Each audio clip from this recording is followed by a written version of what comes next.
blast off. Hey, it's Big Cat. We're joining back on a Thursday night because Thursday is Thursday and I'm a cat, so fuck y'all. Let's go. Next intro. I'm Lucky One. What's up? Sorry, what? What? I'm here too, but what? Someone was confused by the Big Cat just being like, I'm done. Also, Lucky 3 is there, but he is non-existent, so You've been a ghost again. I just said I'm here. we couldn't hear you. You were muted or something because I couldn't hear you either. Well, Lackey Daint Ghost is here. You jerks. I don't like. I feel like I really need to get you a mic.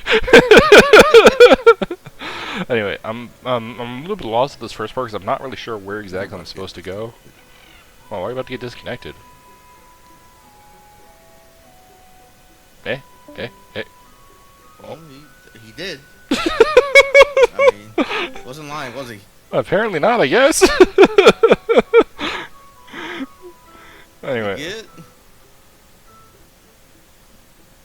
Why he tries to figure his life out, I guess I'll do some more monologuing. Anyway, I'm trying to figure out what. I heard him jump back on, but I guess I did. No, that was me. That was just me. With my I'm off my Bluetooth. I was speaking to you like directly into my Bluetooth earlier, and like it helped a little bit. Yeah. But now I'm just on speakerphone. Nice. Lucky number 3. Anyway, yeah, so I was trying to figure out what to do, then I realized a little bit later on that you can actually turn the camera. You can turn the camera. Oh no. So I did not realize How long that. did you figure that out? A while. Yeah, so what happened? Did you just die on us? Internet just go down? Oh, me? Yes. Who else? I don't know. Yeah, my internet, like, so internet shit, so, like, I just, like, disconnected and reconnected. Okay, fair Because enough. the video wasn't playing. I saw you guys' name light up, but you guys weren't speaking, or I couldn't hear you. So, yeah. Oh, fair enough. Yeah, you found it just fine. They're just like, yeah, I'm disconnected. Like, what? I was like, okay then.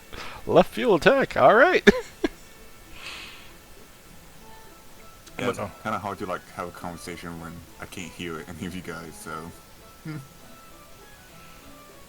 Yeah, also, I need to make this mention. Last episode, there is a cutscene that was taken out because of copyright reasons. I have no idea why it was called for copyright reasons, but I had to dig out copyright reasons. Even though I have like less than 4 subscribers right now, so don't know why that was such a big deal. But whatever.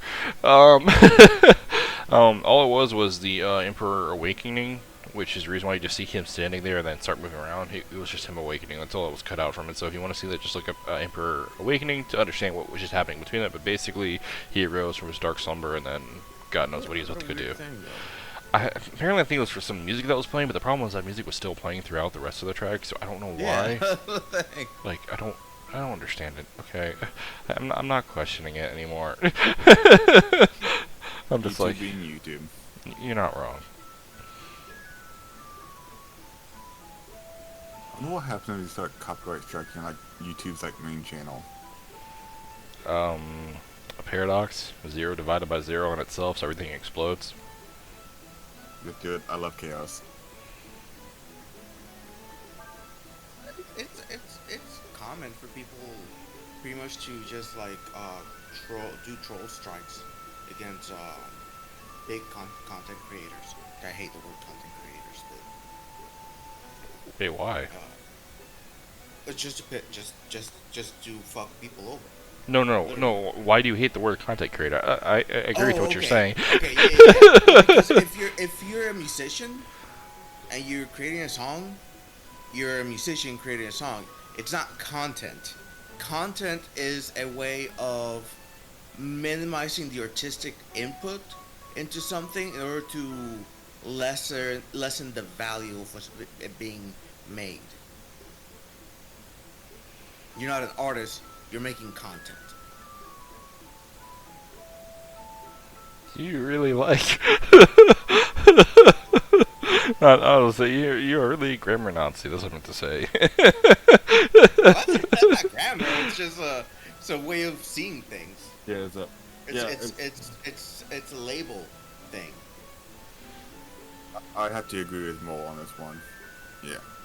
It's very nuanced to me. It depends on the perception of the person using words like content creator and musician and stuff like that. Mhm. But I do see his point more.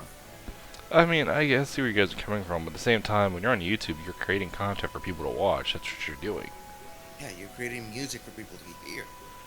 But it's still content that they get to enjoy and consume either way. That's why it's on YouTube. So I understand why the term content creator is in place. What they're using it for. I know why it's common now, but it didn't used to be common, was it? Back in your day, Yeah. about what, 40 years ago? Like that's, I still remember when it like started to make that that shift. I remember the first time it was even podcasts were like content creators. Mole, you make me feel young. You're welcome. Wait, Big Cat, how old are you? Because I feel like I'm the youngest one here. I think when we discussed it, I think you had either a year older than me or a year younger than me when we last discussed this. I think you're older than Big Cat. Y'all both babies. You are not. You are that like a old. baby. I think Mo is the oldest one here. He's the granddad. Hey, are you really? Oh, no.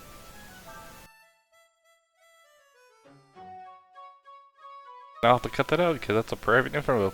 That's fine. Well, While since- we're at it, Mo, how does it feel to be in your Painful. I feel that. Do you? It's like my knees acting up all day today, which sucks. Dude, like, I slipped and fell down the stairs the other day, and I was in pain. I hate that. Like, it wasn't like, oh, I fell down like 2 or 3 stairs. No, I fell down the entire fucking floor, basically.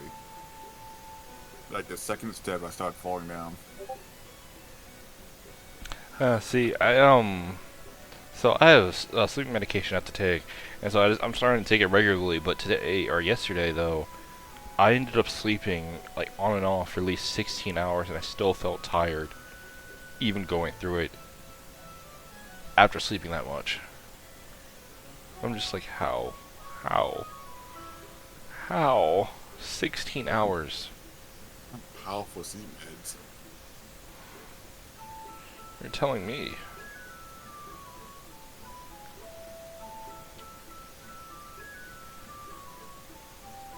Also, I'll be right back.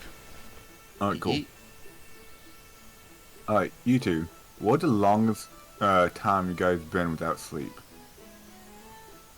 49 hours. Alright. Mo, what about you?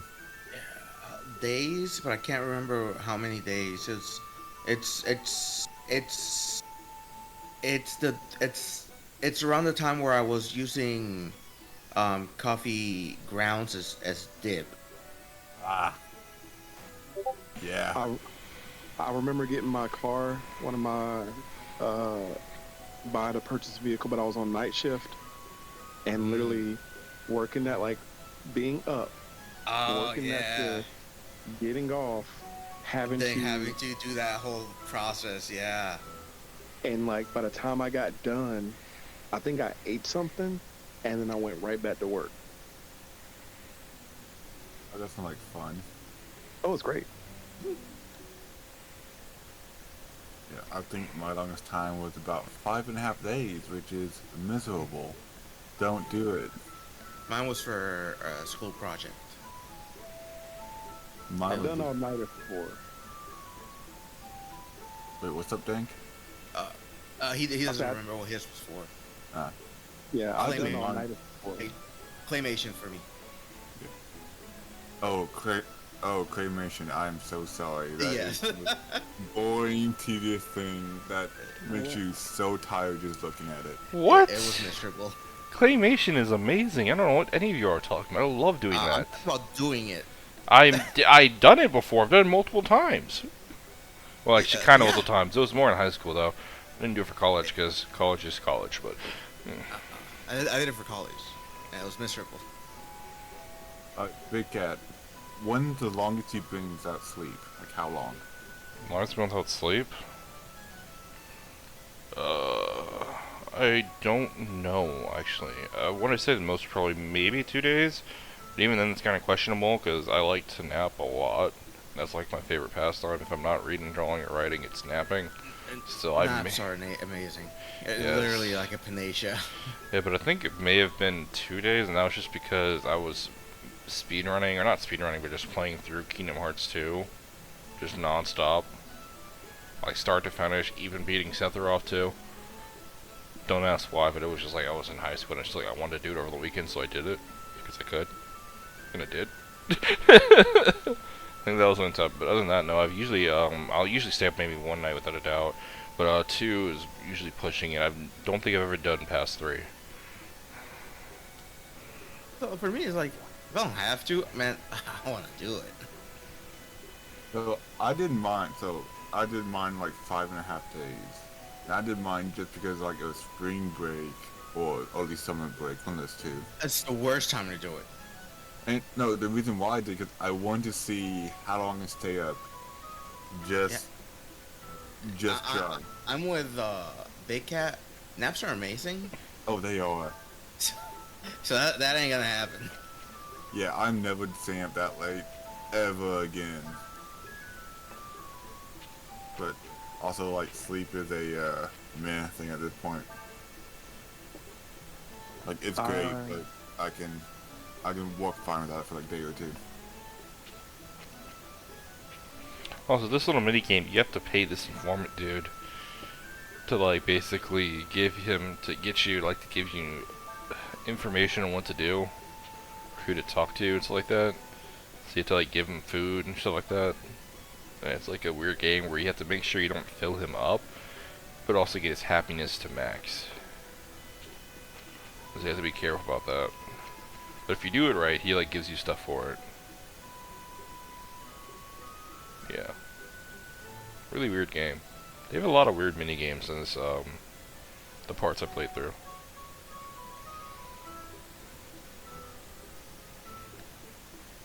Or someone will pay me to eat and drink. That'd be nice. That would be the life. Get paid just to give like simple information.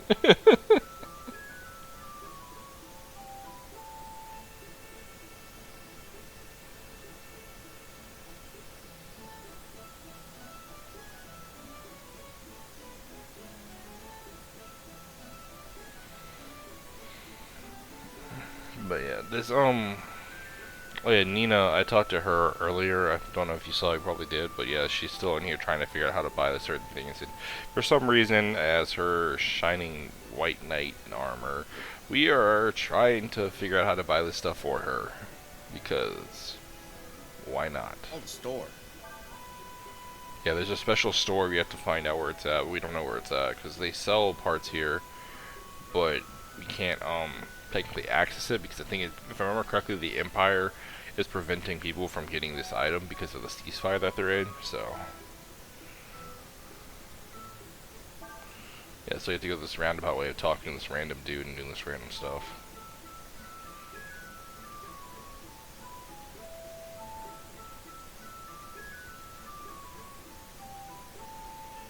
And you have to do this thing where you have to pay this guy to figure out what the information's worth. It has to be equal or greater to than the price. What happens if you fail like all 4 chances? I think you have to start over, but I got it in the second try because I think I overpaid. I didn't realize it was the total that you were paying. I just wanted to add a certain amount. So what I meant to do was add to 150 to charge it, but I ended up doing 150 in total to add to. I didn't realize it was adding to the thing. He says, alright, that's good enough. I meant to just only add that, but I was like, it's fine, I'll make the money back in no time, which I actually do. But yeah, I'm pretty sure if you just fail, you have to restart this whole process again. not terrible, but be pretty annoying. Yeah.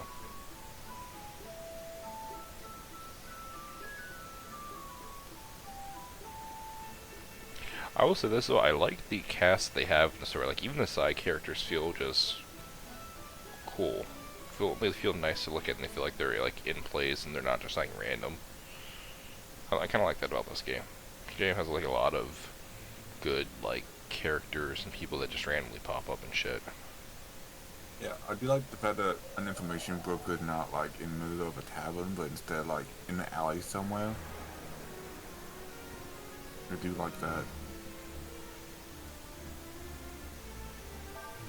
What was the name of the information broker in at Mass Effect? Oh, yeah, I won't call it a Twi'lek. That's not the same franchise. That's from Star Wars. Star Trek. Oh, at It's least you're Star close. Wars.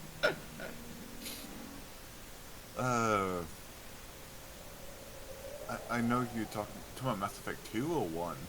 I think it was 2. Yeah, because she was a former companion in that giant space station that I also forget the name of. Dude, I gotta replay that series. Like, I bought Legendary, I pre-ordered the Legendary Edition, and I think I played 10 minutes of it.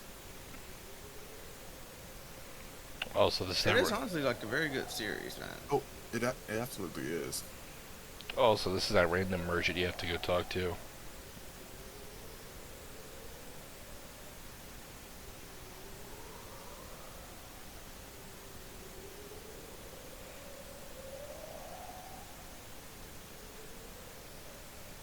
Yeah, he just was like, I'll give this away to you for free because you came to meet me out here all the way.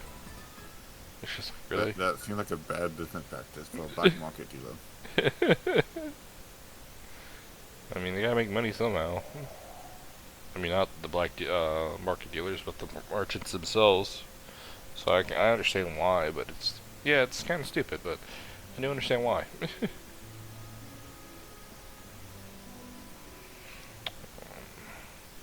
But yeah, this game is interesting. I was expecting it to be a lot harder because I know the Breath of Fire series is known for how hard it is. Also, Nina's an idiot, and you're about to find out why.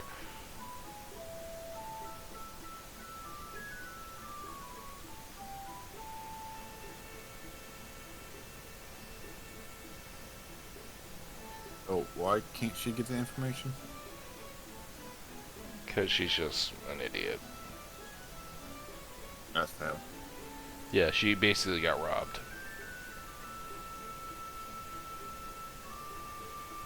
Yeah, she gave her money to some random dude, and the guy just ran off with it.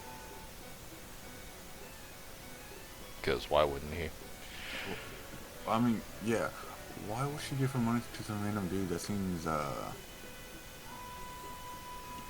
yeah. So, basically she makes you feel sad, and then you decide to help her, and then you're basically like, oh, I'll help you, even though I was already helping you in the first place, because I was trying to figure everything out on my own anyway.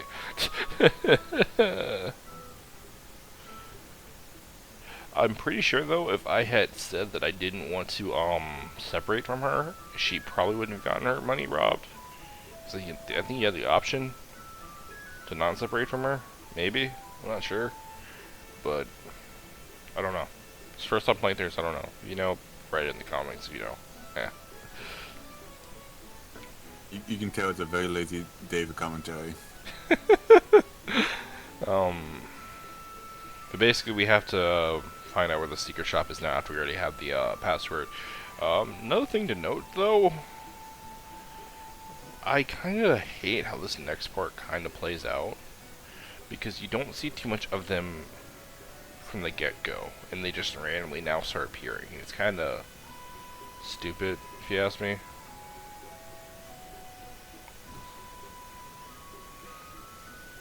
Also, I don't know why we were allowed back there. Yeah, I'll probably comment on that. Why is he just like very chill? Like, hey, you won't find what you're looking for back here. Like, I feel like that's a sanitary reason.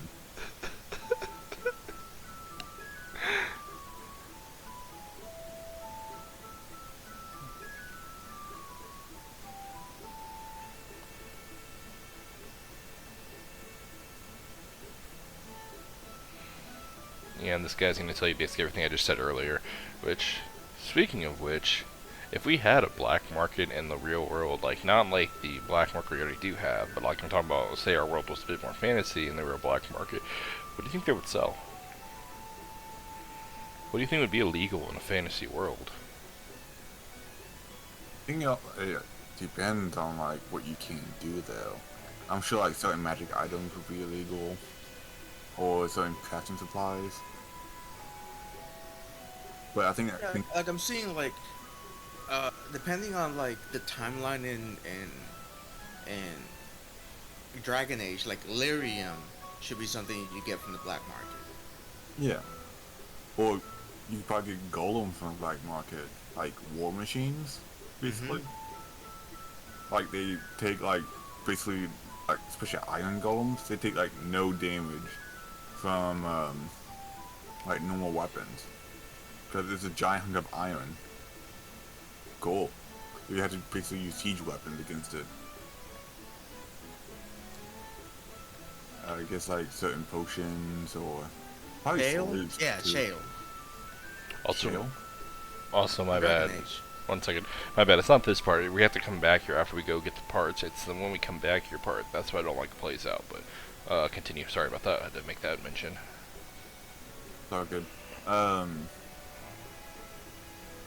don't know Shale.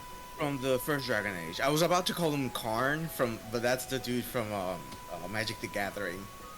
Shale's from the first Dragon Age game. You get a key and you revive him.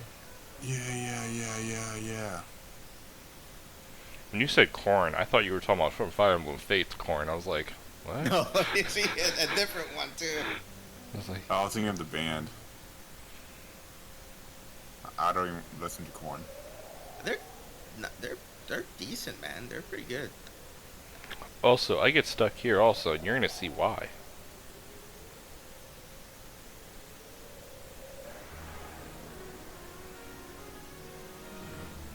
Reason why. Well, not this. It's I'll point it out in a second. What's up with that scorpion's tail? It has a face on it. I noticed.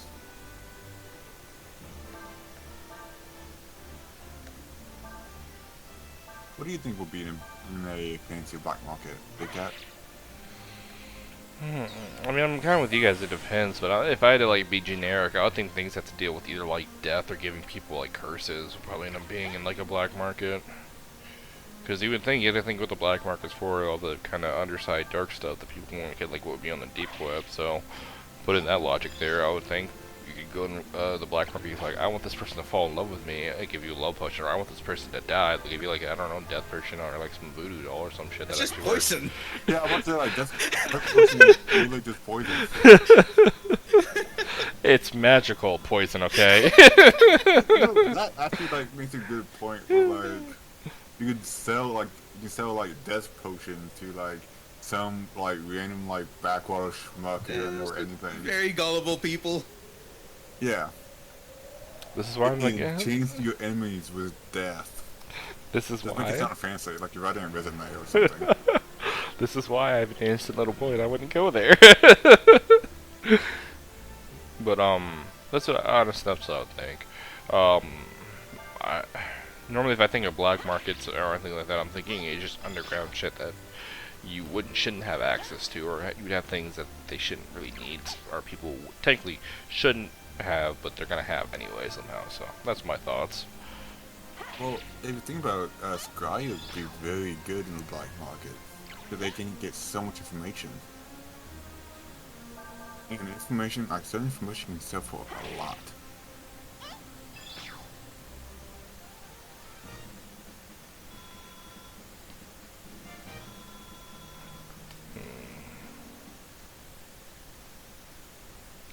That also brings up an interesting point though with information.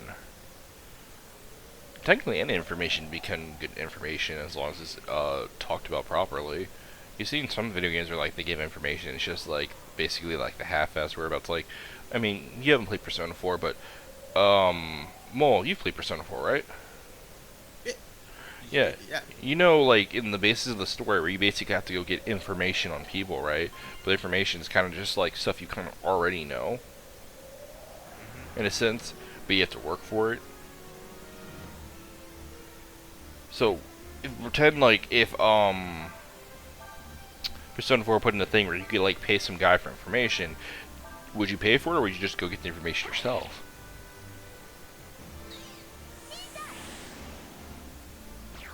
I know it sounds like a strange question, but I'm genuinely curious.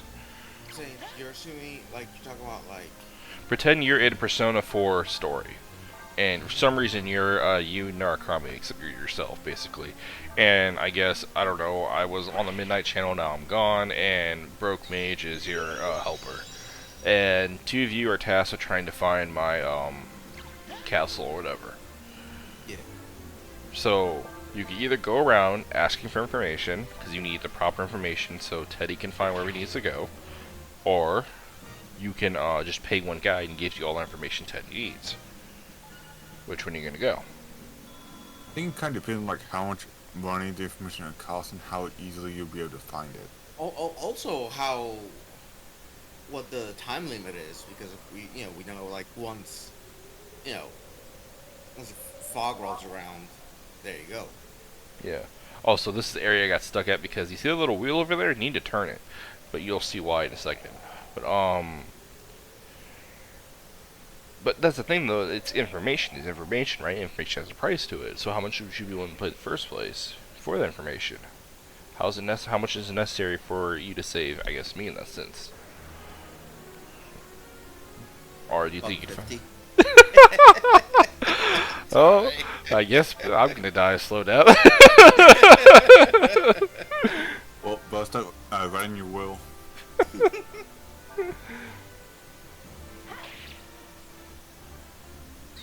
That's like how I think of like when it comes to like paying for information. Because even with like the anime stuff like that, when they like or animes or other stories and they pay for information, like I understand why the information was important and why they paid what they paid for it. But at the same time, it's just like, could you really have not got that information yourself? Like, were you unable to send a scout to get that information for you or something like that? Like, really?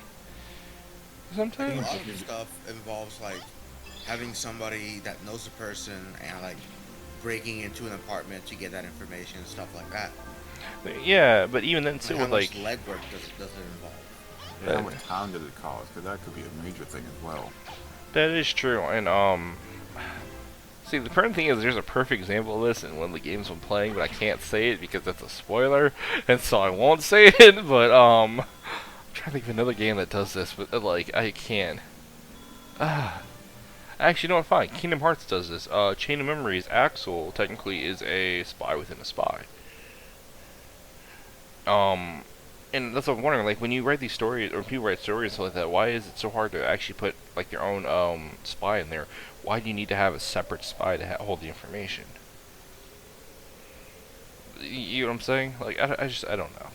Maybe I'm just rambling. I think I'm rambling. Hey, gambling is good for voiceovers, okay?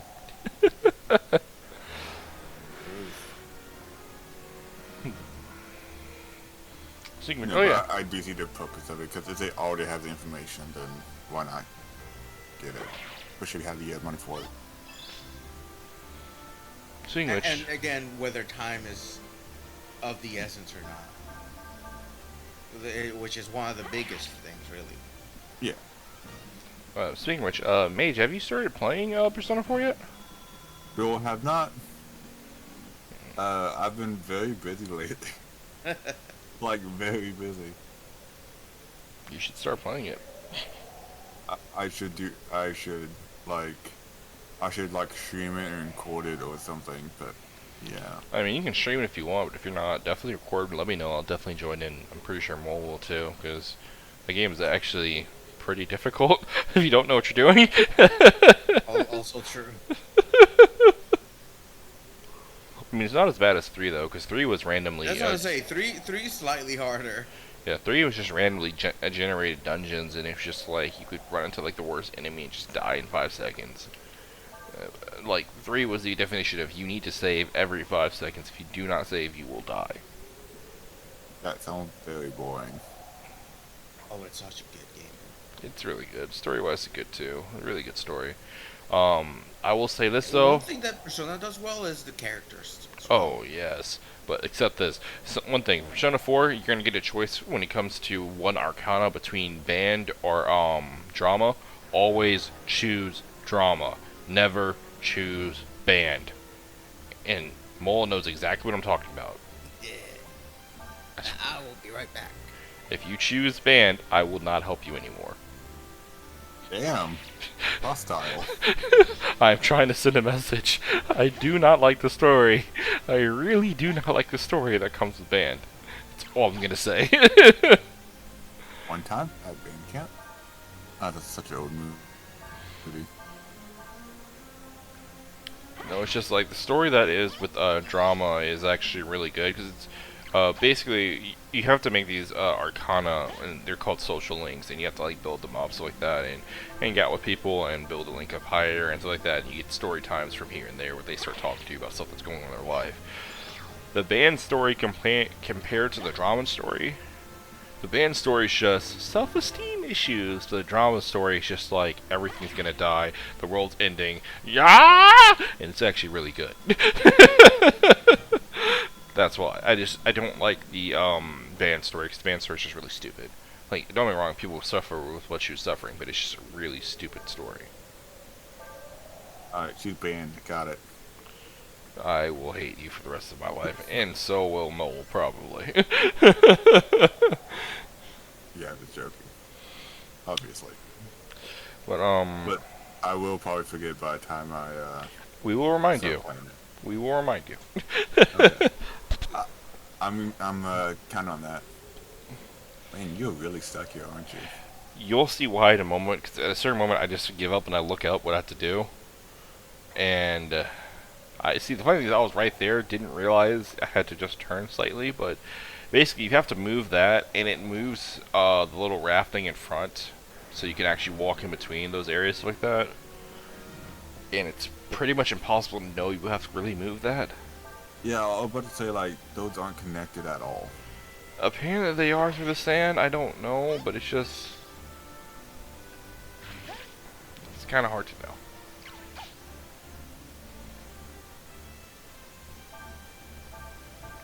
But I will say this though, like I said, aside from all the faults this game has, where it just basically doesn't tell you anything, almost like how Persona 1 was, it doesn't tell you anything either.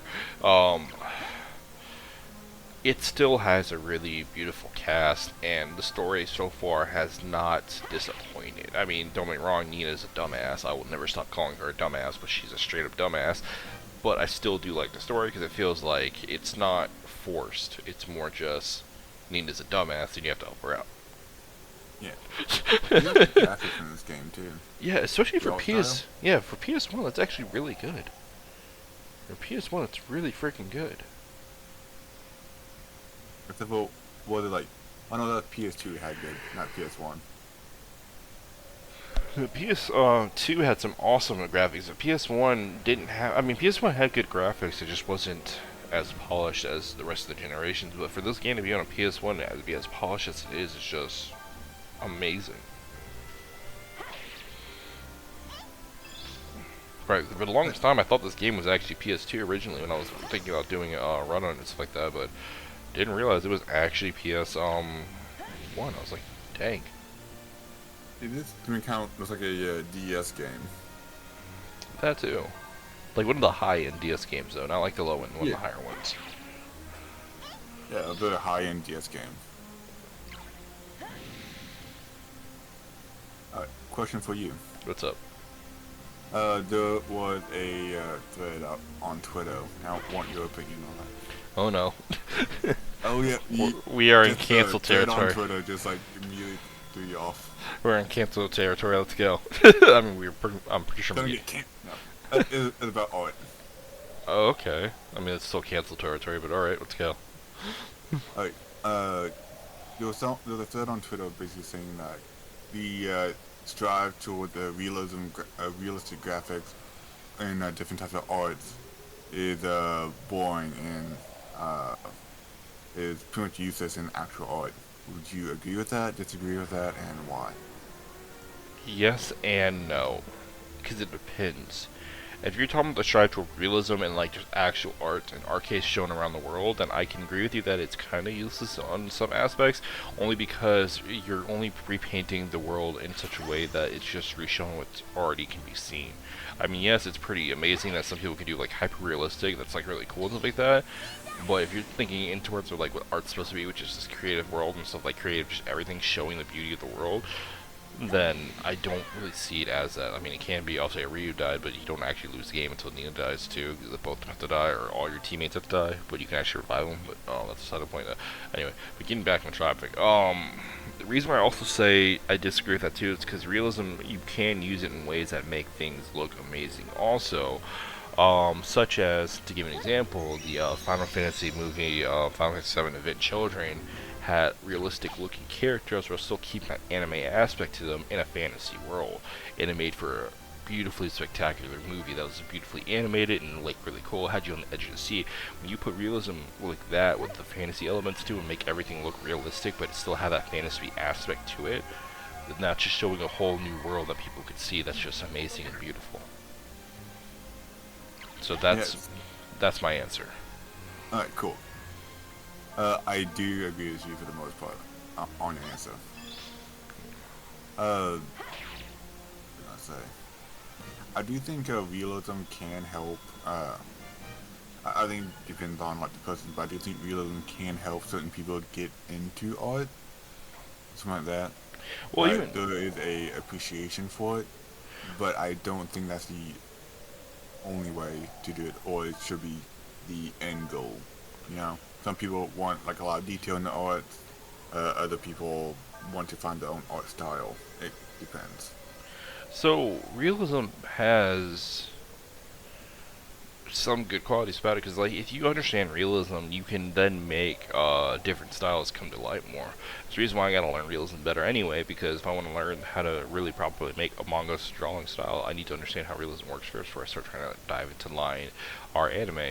Now, there's nothing wrong with learning that style by just practicing it over and practicing from other artists, and that's a great way to learn, but the problem is you get stuck in that one style. If you want to be able to be open up and do any other style and really have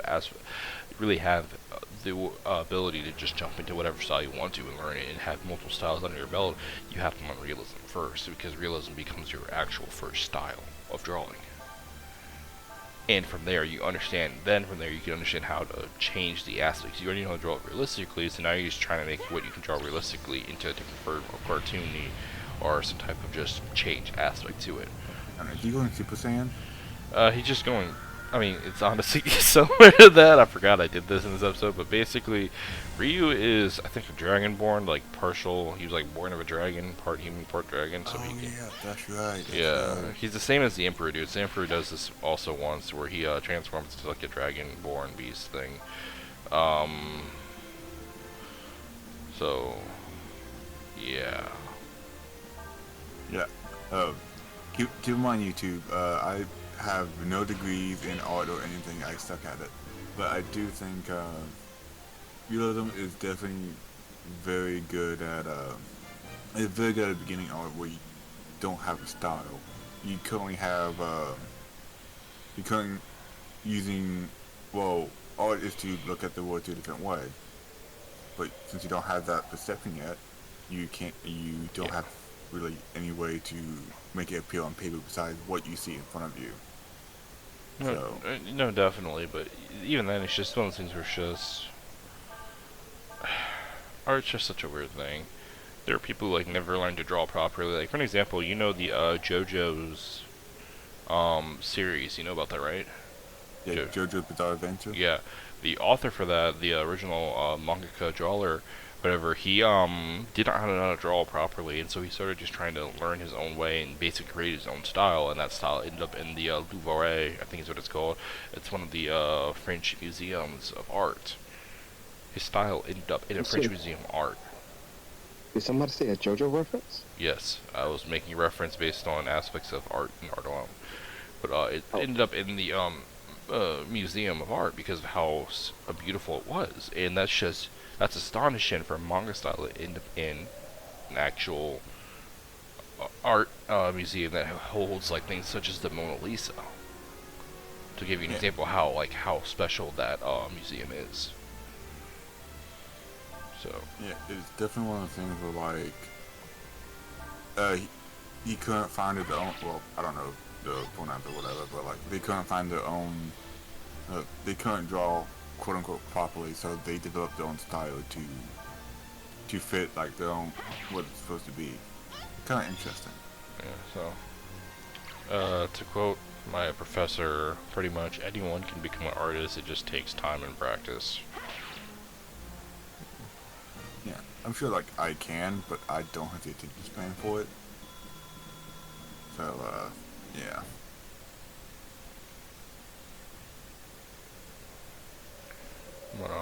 But yeah, so that goes. That's also the reason why I decided I want to do both 3D and 2D animation in my for my degree, is because I want to be able to create things such as, not necessarily, I want to be able to create at the level for what they did for Final Fantasy Event Children. I wouldn't even go higher than that, but what I want to be able to create on my own are things like Dead Fantasy, because I want to have my own type of Dead Fantasy thing, because I still love that story. I want to make my own whole thing and just do that and put it on YouTube and just have fun with it. So that's also a goal for the end of my schooling year, which isn't for another few years. So, Nice. so, yep.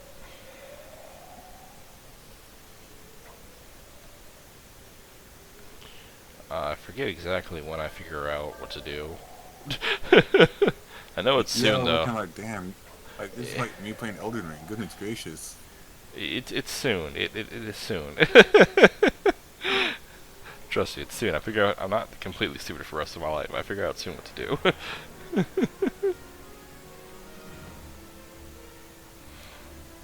No, so how annoyed were you about these random fights? The what fights? These random fights popping up. Were you annoyed at it? I mean, kind of, but not really. The most annoying was the Scorpion, because the Scorpion, he could blind you, and you could technically miss hits, and that's annoying. But the way I saw it was is XP and money. That's what I saw it as. Yeah. Because you see, I'm Wasn't back that the break from searching again? that too. Yeah, if I had to cut it, like I was trying to figure out what to do. I was like, come on. I was just like, this game just again, it's like Persona 1. It doesn't really tell you anything and expect you to figure things out that you really should not be able to figure out. And it's just like, why? Like, who's gonna think to turn a wheel on like a sand destroyed thing, thinking it's gonna move something that it really shouldn't be able to move? Yeah, like at what point should be able to figure that out? Now, does it seem obvious in hindsight, or is it still confusing? It's still confusing in hindsight, because even in, because like I said, I had to look it up, figure out what to do, and it was like some point I basically looked it up real quick, and I figured out then what to do, but it was just like, you gotta have some type of way of telling the player, being like, hey, you need to do this, and not just like, I'll just throw them to the wolves and hope they figure it out. It's just like, that's kind of fucking shitty.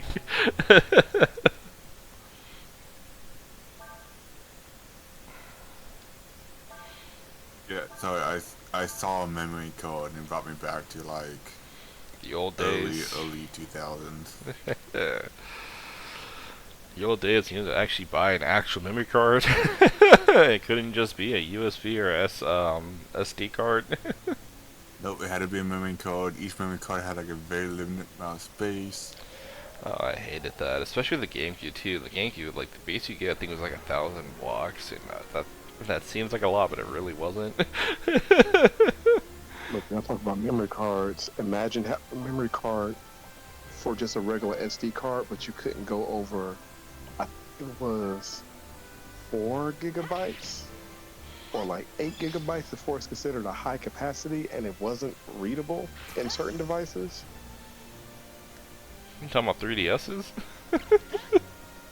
Basically, like it would be like SDHC. It's like, that's not high capacity. I have a 64 gigabyte card in my phone right now. I used to have a phone that could take the memory cards into it. I ended up getting rid of it because I just didn't like the phone itself. It felt too cheap to me. Well, a lot of like especially Android phones, a lot of them would have that ability, but you could start writing apps to SD cards. And the only issue with that is, if let's say you get a high quality phone and you have a cheap SD card in it, it'll make the phone seem slow. And in all actuality, it's not the phone, it's the card that you're trying to run the apps off of. I could use store manga. Manga, right. Yes, manga. Right. There's also manga as well. What you reading now? Fun story. Huh? I was asking Mage, what you reading? It kind of depends on my mood. Here, let me bring up my phone since there we go. I'm reading like several at once because I'm waiting for the next ones. Let's see. Sort by Last Red.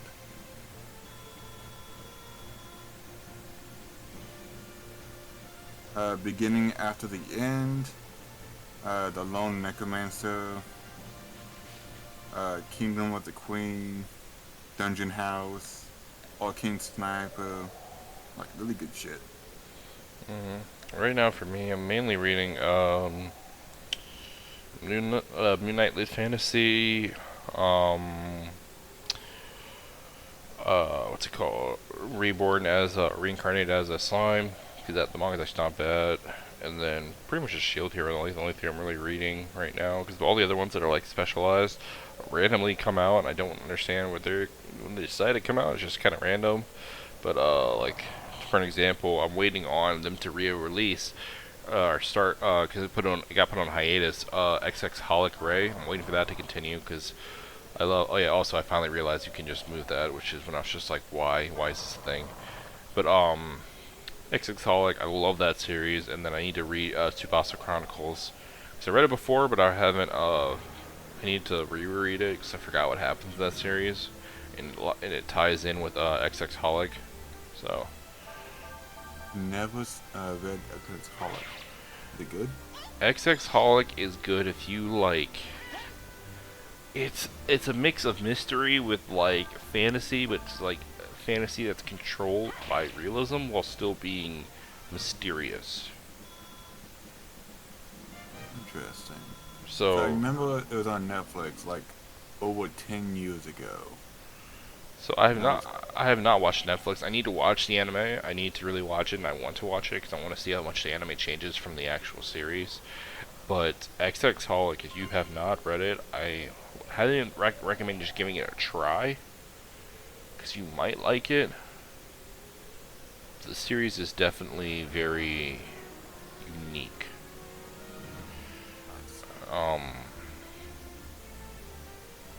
That's like the best I can say about it because just the way the series goes about telling its story, it's more just about the character living his life pretty much, and his life slowly starts to change.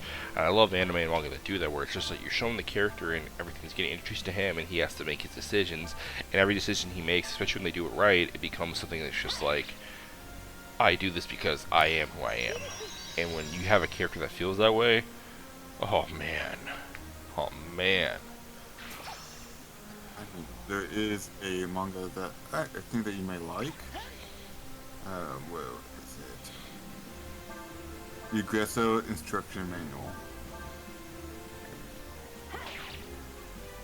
So basically, the main character is the main character and a whole bunch of other people basically got trapped into kind of like I don't know how to explain that properly.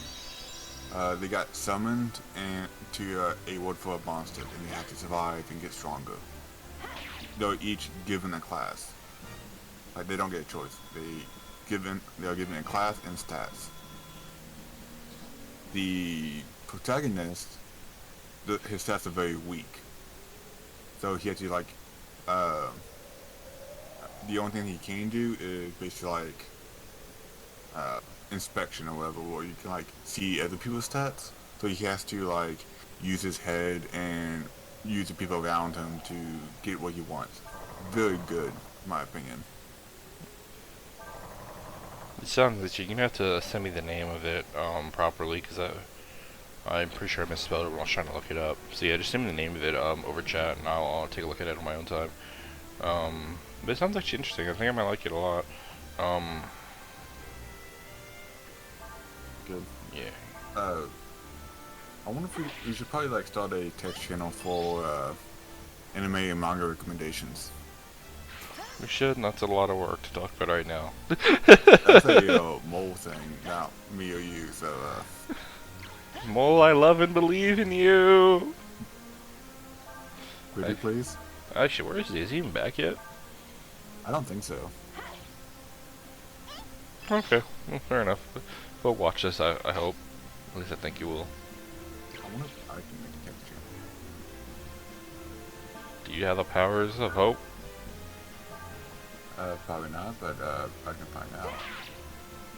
Fair enough. I should have the ability to make servers and stuff, but I don't think.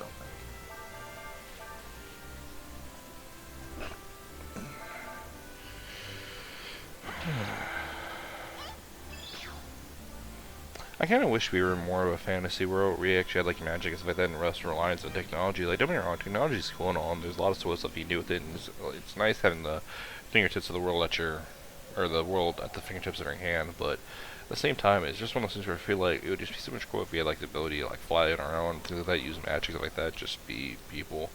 It'd be really cool, really cool world. Yeah, I do wish like we had like magic and stuff, but I feel like it'll be easily abused. I mean, I think it depends on the type of magic, but I do think it'll be sought after. anything in the world will be easily abused. Have you not seen everything that's going on now?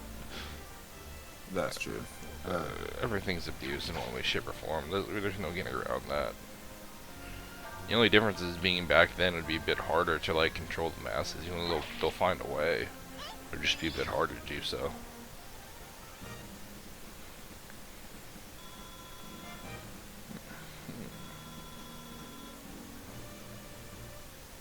And actually, that brings me to a good point too. What would the wars actually be like in a fantasy world?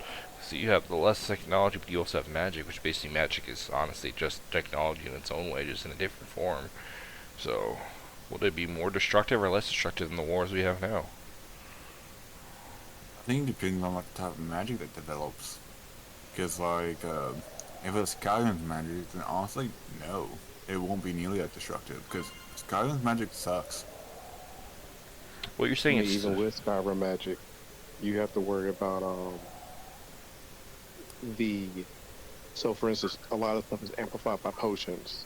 And if you can keep, let's say, multiplying on top of a multiplication, it's literally like you may have something that might kill you in 10 seconds.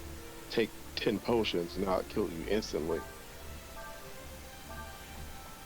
Yeah, like a lot of Skyrim magic is just honestly pretty weak. well, that's also so I've seen the magic in Skyrim. My only thing with that is you're also not thinking about the aspect of what if multiple people got together and also used the same exact spell. Kind of like they do in Naruto when they do the same type of jutsu to create like a giant wall. Pretty much. Now, Because you're thinking about, if question, you're thinking what about wars, hold on a second. If you're thinking about wars and like large scale wars, you know the country's going to use it, things like that to their advantage. They're going to have a group of especially trained mages to be able to use one spell together multiple times, which that spell would be magnified on the level of people plus the magic, etc., etc. And that's like going a to cause tiny pebble that moves across the screen in Avatar. pretty much, yeah. Is that tiny pebble starts off, but then it's like from them, but then you have the 5 of them together, and they're like an actual normal Avatar Earthbender that can like move an entire mountain. So even though I'm still salty about that scene.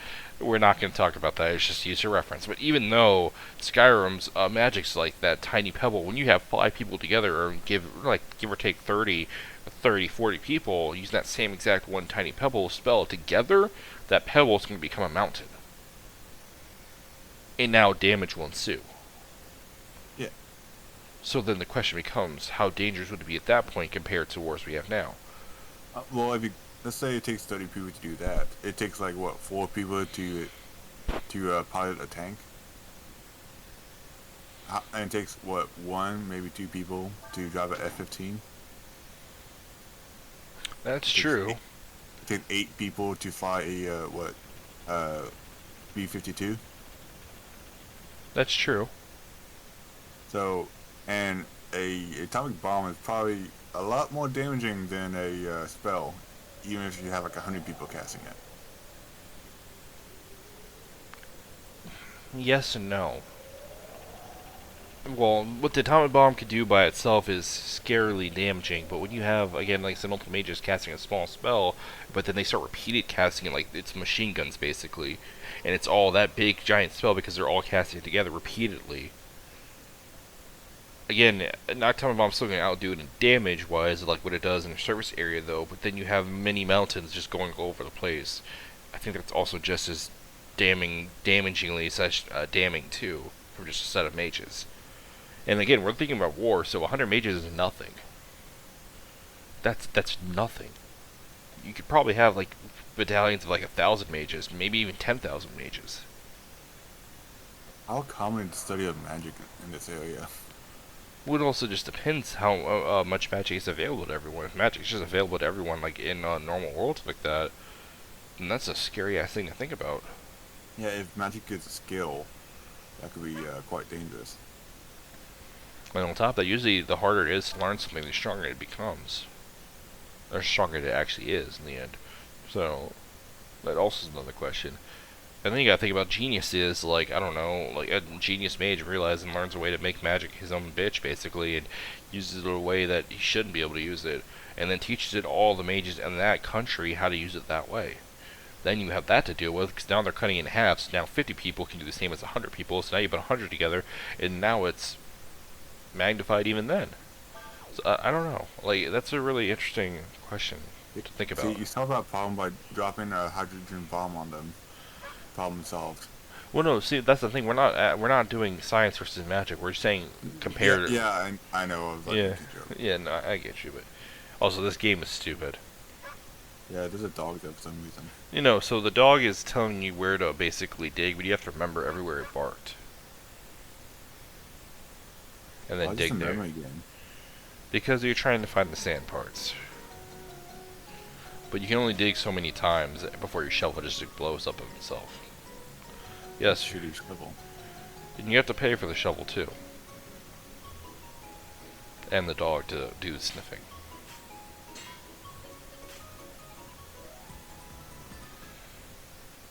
I end up going for all the items because I was just like, I'm not just doing only one item. Because the only you really need is the ship parts, but I was like, I'm getting all the items.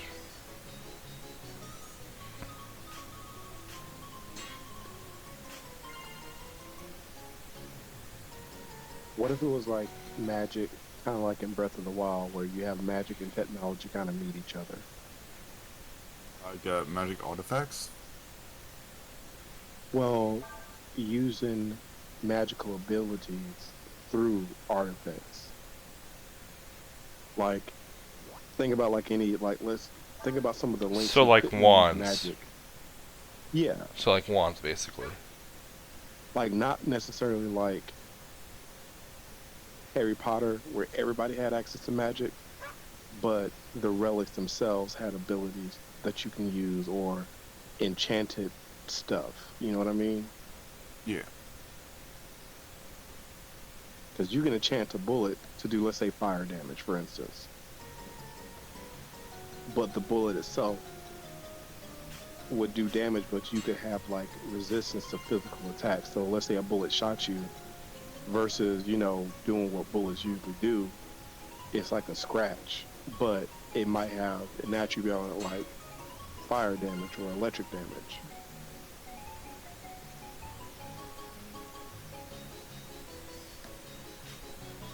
But it still doesn't. I don't know if it really changes anything in that end because it's still on the aspect of just whether or not it's just as dangerous. I think it depends on like the limits of the magic itself, because we know the limits of all the technology, but we don't know the limits of magic that we're talking about. And then even then, if you do have limits of magic, if you're combining it with science plus magic together, then things just become limitless in a sense. Yeah. The sky's the limit when you have magic and science together, because whatever science can't comprehend, magic basically does it for it. When science can't, and what magic can't do, science helps to be able to magic for it to be able to do it. So it's just like there's no limit at that point. I don't know. What's your thoughts, Maul? Maul? Think of like different worlds and where it like because everybody's talking about Skyrim, right? That was just an example we used to just have a basis. Because I was thinking D&D. But even D&D, you got those 20 level wizards that are just, I mean, there's only a few in between, but still they can do some crazy ass shit. Yeah. 20 They could do basically almost anything they want. There are still limits, obviously. I mean, yeah, there's limits, but imagine just having at least 5 of those fuckers, you basically win any war.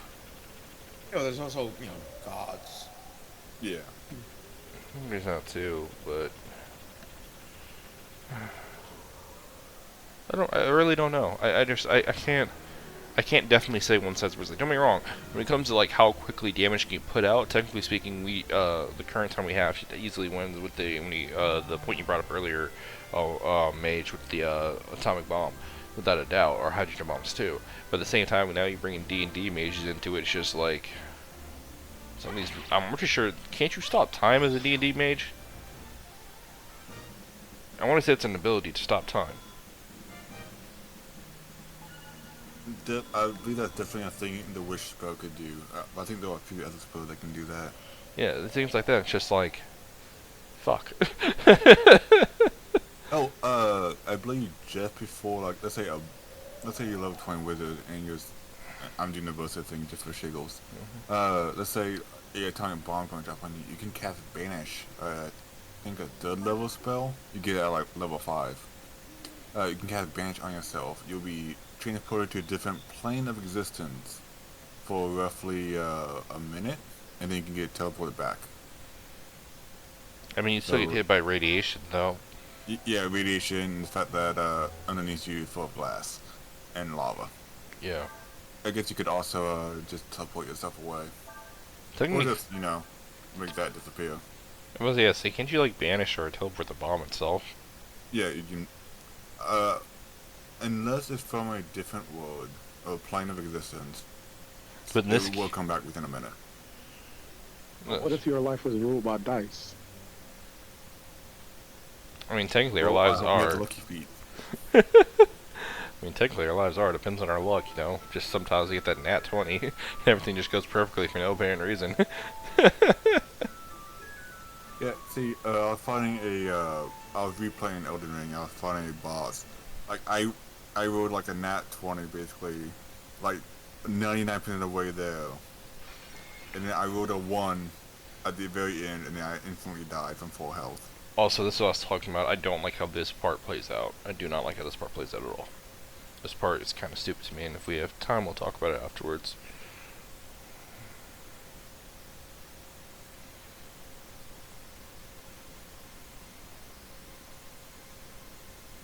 It's like supposed to be all like, what's it called, serious, but it seems kind of stupid. Also, I don't like this guy's face. His face seems like he's like really about to take like he's watching a guy taking a shit, and he's like really watching that dude take a shit. Like, I mean, he's like really watching. He's like, Also reuse little bitch here.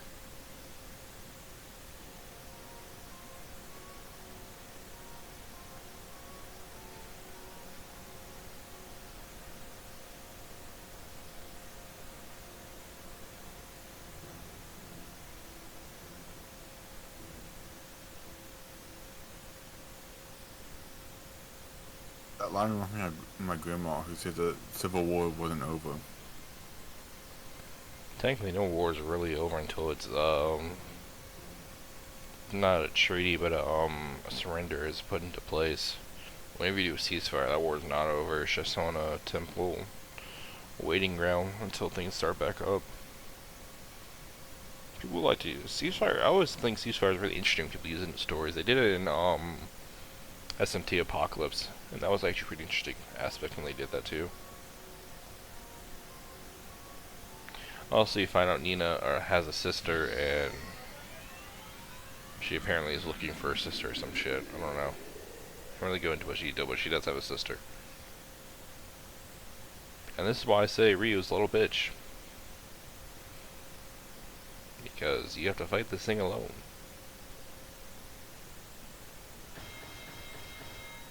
And Ryu just stands there watching. Because why not?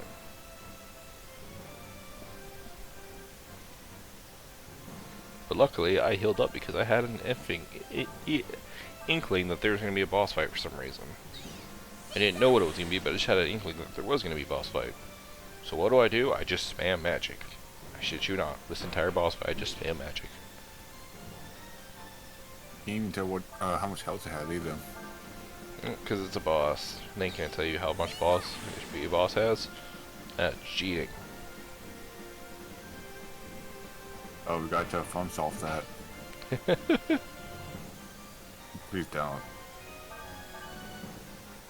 No, like the older RPG games, usually you couldn't figure out how much of a health the boss had. You just had to kind of just keep fighting until the boss died. But in the newer games, they started just giving you a boss's HP.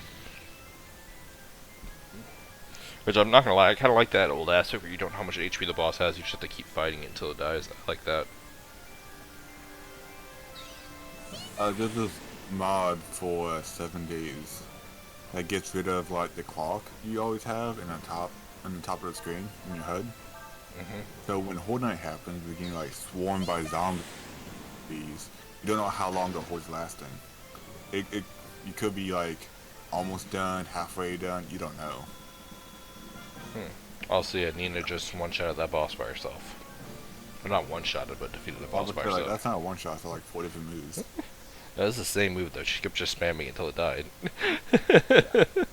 Oh, I meant what tons. Yeah. But Ryu is a little bitch here because then he jumps down afterwards. You're just like, why didn't he jump down during the fight? If he could just jump down, why didn't he jump down during the fight? The fight was not that fast. Four turns. Fun to watch. It's punishment for having your money stolen.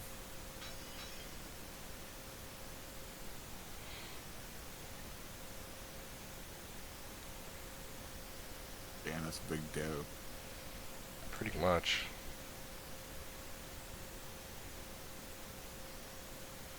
And then you have the NPCs just standing there not realizing what to do because some random dude just randomly tried to cut their boss's head off.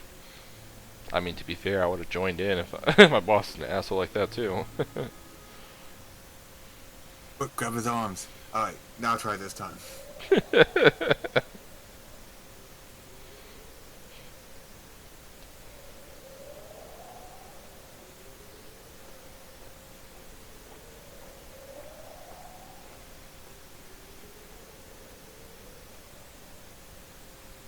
And then this is why I like the side characters and stuff like that, and the way they have the world, because you'll see why in a second.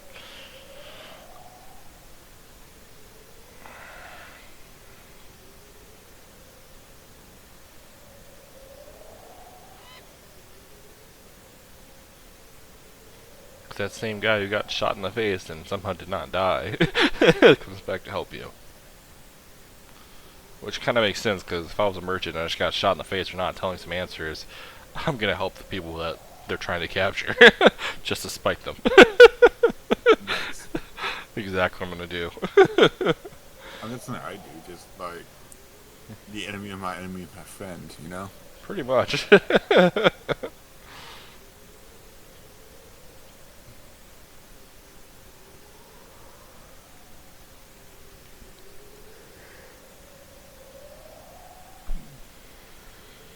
But that's what I'm saying. Like the characters in here, like, so that aside from like the main characters, because they said the main characters still have their own growing to do. The side characters all feel like they're just a part of the story in their own way, and I like that a lot. So like I have to give them mad props for this game because the side characters all feel like they're just existing in the world as they should be, doing their own thing, minding their own business until they get caught up in business that they were never supposed to be part of. And they're like, "Well, I'm gonna fuck you up now." Oh, yeah.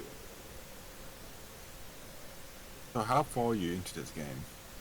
where I saved it now is where I'm at right now. I haven't touched this too much because I've been getting into another game that'll be showing up soon.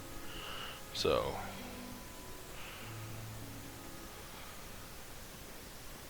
but I plan on picking this up some more because I do want to finish this around the same time I finish Persona 1. Because after I finish this one, I'm gonna debate whether I want to play Breath of Fire 3. I'm probably gonna say no though, only because Breath of Fire 3, from my understanding, is going to be more towards Breath of Fire 2 and Breath of Fire 1, and those games are absurdly difficult. And I'm trying to play games to relax and have fun, not just like make myself hate myself and torture myself trying to figure out how to do simple things.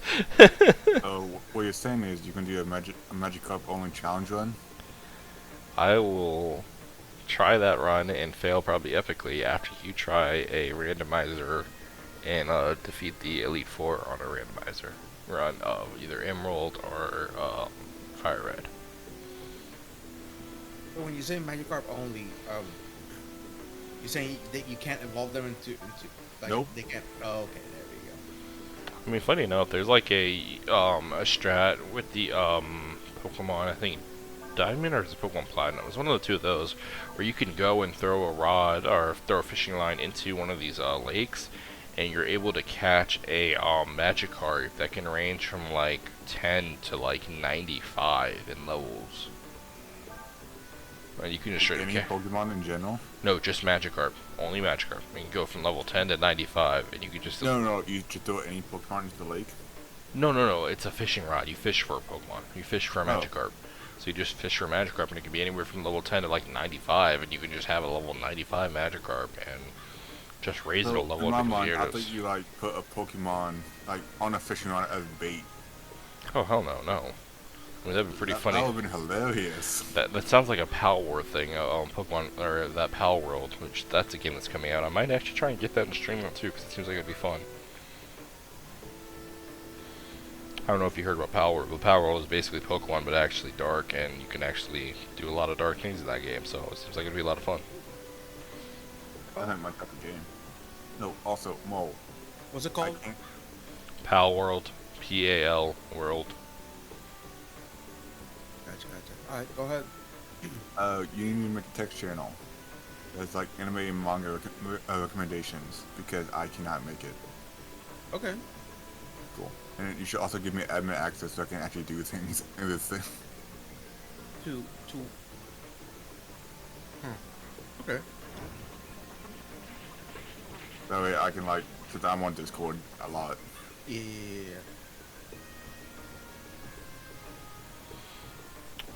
Side note, they're gonna talk about it briefly, but I will just explain it now. Basically, what these guys over here are doing that are in the armor, which you have to quote unquote get their help, is they're trying to purify this certain area that's basically poison. It's supposed to be that they describe it. It's like poison, but it's not really poison, but it really is poison. It's just, yeah. They used warfare, and basically the Empire they were fighting against hexed their areas, and so these guys are trying to go clean up the hexes so that their people can walk through those towns again, but they can't because hexes are pretty hard to cleanse. So it takes them a long time, and they were talking, there's some more they talk, it's like say it would take them like another year before they could finish cleaning out all the hexes in this one area. Got a random question. What's up? Do you think a cement roller, one of those like giant heavy vehicles with the rolling thing in front of it, do you think those would be good for clearing out mines in a minefield? Probably not. You don't think so? No. I mean, it would activate the mine, that's for sure. It would clear them out.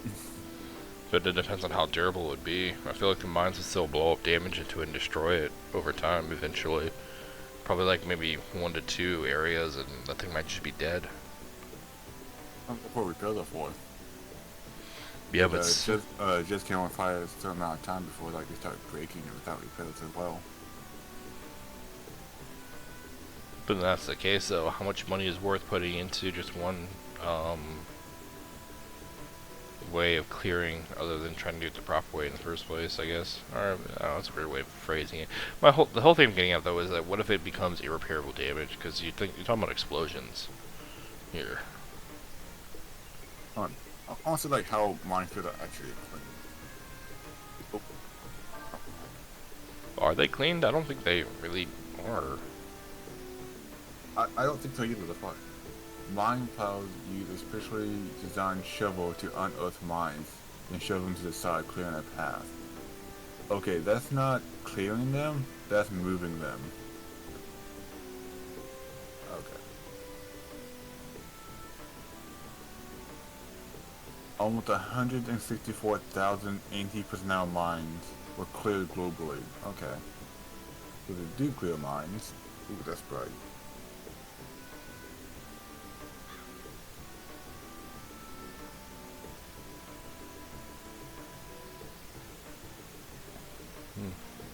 But yeah, no, it's just, it's an interesting thing.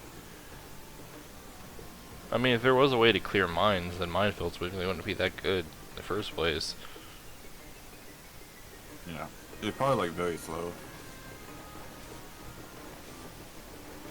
But it would still render those mines useless, though, even if it was slow. But that's just the thing, there wasn't really a way.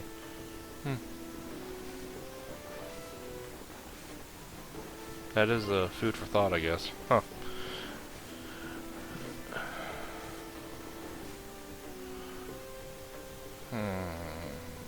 Anyway, yeah. But the reason why we're in this town, if no one really caught on, I'll say this as I mentioned, is we're trying to find another way to get all the way back to Cray.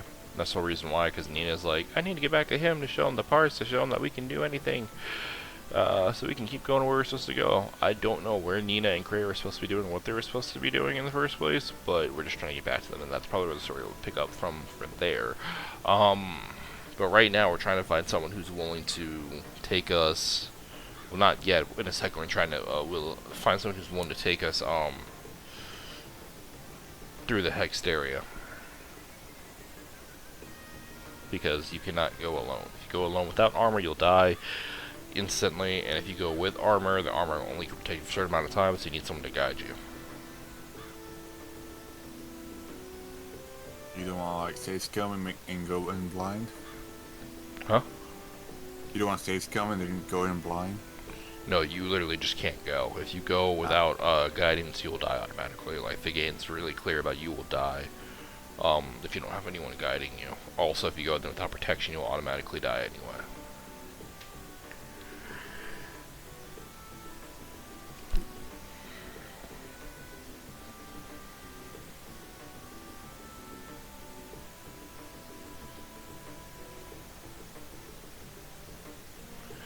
So, it's actually a pretty cool concept though. Like, people can like basically disable areas from each other in war. Like, if you could do that, that'd be scary. And then keep people from going there. I mean, I know there's like the atomic bomb, but the radiation clears up over time. These things don't clear unless you actively actually clear them. And they kill anyone in that area too. Yeah, that's a pretty interesting concept. You like, I obviously haven't seen it part of the game. Like Hex Mist to like isolate areas and stuff like that. That's pretty interesting. Yeah, they don't really tell you how they activate. I feel like that'll probably be a later story element. They'll tell you how they activate, but just imagine, like, say we had that in the actual world, like in some of the real world. Say people actually had access to power like that. You know how scary that would be. Oh, it would be terrifying.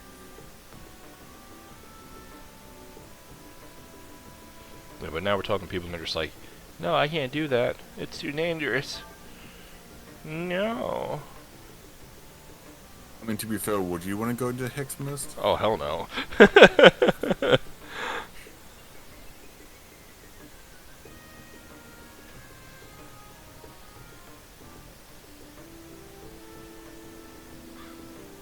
Yeah, so they talk about over here saying that there's a rumor that they basically sacrifice a living person to make a hex.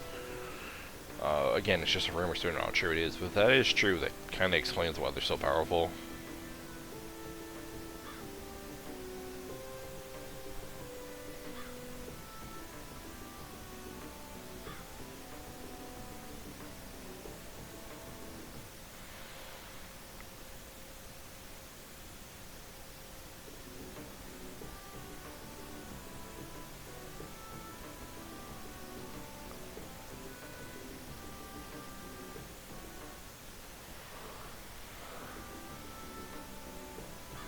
So, quick guess. What do you think's coming through that gate over there?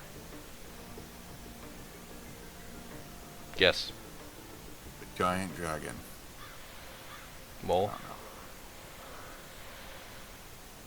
Mole.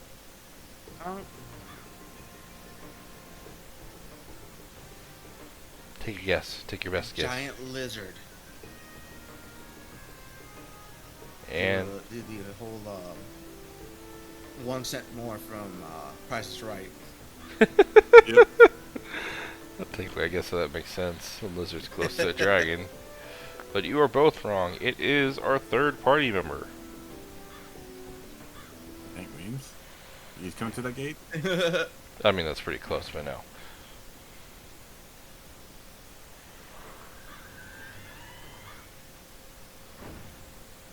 A robot. Or not, I don't think it's actually a robot. I think it is. I have no idea what it actually is. It's a Warforged.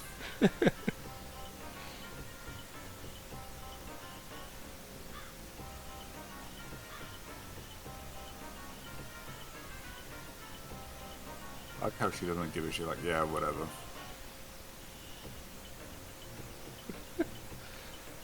Incorrect.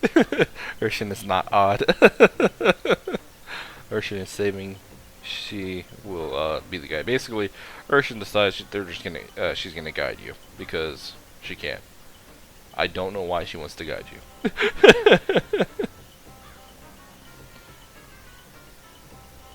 Everything will happen. Everything will be alright. Ocean said everything will be. Damn, that sounds like damn.